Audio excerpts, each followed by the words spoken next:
All right, let's talk about the Oregon Ducks. Obviously, Friday night, they had a dominating victory, another Big Ten victory. This team is clicking on all cylinders. In fact, due to some defeats on Saturday, this team will most likely be the number one program in all of college football. But underneath the top level headlines, the Oregon Ducks, led by Dan Lanning, have made a lot of really smart moves in terms of building out their depth and their roster. And we saw one smart move emerge in a big way. We've got a future superstar coming out of Oregon. Great sign for the Ducks. I'm Nick, and this is Saturday Morning Inspection.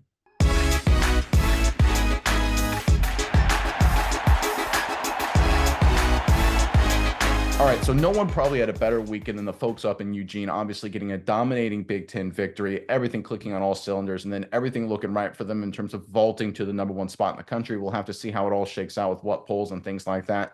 But the reality is, this Oregon team, as it sits right now, if they're not the best team in college football, they're easily number two or number three. And it's all thanks in large part to the overall depth and overall talent they have on the roster, along with the player development. And there's no greater example of that than a breakout star that has emerged. Let's pull up this report courtesy of Athlon Sports. Oregon unleashed a secret offensive weapon during its 35-0 win over Purdue on Friday, as sophomore tight end Kenyon Sadiq recorded a pair of crowd-pleasing highlight plays. Sadiq played his first significant playing time this season after recording just 5 catches a year ago, stepping into the big role on Friday due to an injury to starting tight end Terrence Ferguson.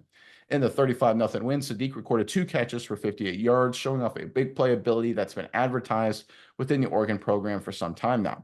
Despite Sadiq's obvious size, he remains one of the fastest players on the team this fall. As a result, Oregon fans likely can't wait for him to take over as the starting tight end in the future. All right, Sadiq was a big-time recruit, obviously, when he came to the Oregon Ducks. He had a lot of athletic potential. The question was, could he put it all together? Could he find a way to get on the field on a very deep Oregon squad? Due to injury, he did, and he stepped up in a big way. And I tell you what, you look at those 2 big catches, he looks like he's a real weapon for this Oregon offense going forward. Miles, I'm curious what your thoughts are on this. But first, Ducks fans, in the comment section below, look, if you're feeling good, right? You obviously look like one of, if not the best team in the country. But give us the one area you think Oregon really needs to improve on if they're going to go all the way, if they're going to win a national title this season, because that's the expectation, right? It's not just winning 10, 11, 12 games, maybe getting to the college football playoff. It's about winning a national title. And what position group, what area specifically do you think Oregon needs to improve on to make sure they get there? Want to hear from you guys. Let us know in the comment section below. But Miles, what are your thoughts on all things Oregon and specifically Sadiq right now when it comes to this Ducks offense?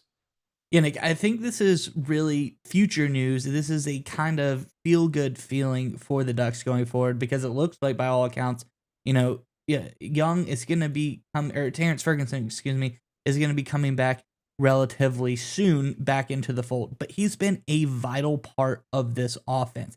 6'5", 255 pounds, his big frame tight end, able to make a lot of catches. He's been very productive. I think overall the third most productive pass catcher on this Oregon squad. So there's a lot of the game that's resting on the shoulders of Terrence Ferguson. He's also a senior, so he's gone next year. And I think when you hear about this, you think, okay, will someone be able to step up and continue, especially if he gets injured again this year, or if he ends up leaving, is there someone that can immediately come in and fill that hole so we don't have a giant Terrence Ferguson size hole on this offense anymore? And I think this game answered that question with a resounding yes. Kenyon Sadiq, much more athletic than Ferguson is. He's relatively close to the same size, 6'3", 250. So I think this is a guy that can come in immediately and do a lot of really big things for Oregon. He came out, showed his big playability, getting those 2 big catches that were noted. I just think this is a guy that is very impressive, a fan favorite, but it's also, you always hear guys in camp, they're doing a lot of good things. Can they come into the game and can they show that in real time? Can it translate to the big game? And I think with a resounding yes with Sadiq, yes, it can. I think he is a big play threat for this team. He's going to be an absolute weapon at tight end for them, whether it's this season due to him maybe earning some more playing time or another injury, God forbid, or next year as well. I just think overall really good news for the Ducks. Yeah, I agree with you. Then I think his emergence is really important for this offense, whether it's this year, due to an injury or whatever, or next year as he becomes the full-time guy there. But I think this is an indication of the developmental aspect of the Oregon Ducks program that I don't think a lot of people understand, right? Obviously, they make the headlines with the transfer really at the quarterback position, right? With Bo Nix last year, Gabriel this year, and Dan Lanning with his coaching and how smart he is in terms of his in-game strategies, right? The NCAA essentially is closing a rule because of what he did against Ohio State, their last game a week and a half ago at this point. So you look at the Oregon Ducks and the news around them, it's, oh, they get great transfers and Dan Lanning's a really, really smart coach. But they're also really, really good at developing talent. And you look at a guy like Sadiq here coming out of Idaho. Look, I love the state of Idaho. It is not known for bringing out a ton of football elite talent like you would see in other states. And you bring in a guy like Sadiq, again, who was an athletic freak coming out of school, a 6'3", 200 pounds, really fast, three-sport athlete. But the reality was he was not a finished product, was just really raw. And he was brought in to be a developmental guy. And Lanning and his staff, strength and conditioning across the board, they took the time and developed him. They're slowly bringing him along, right? Putting more size on his frame, teaching him how to block, all these different aspects to his game that he was a little lacking in, refining him as a football player. And we're starting to see it pay off. And I think that's an underrated aspect of this Oregon Ducks program, the developmental side.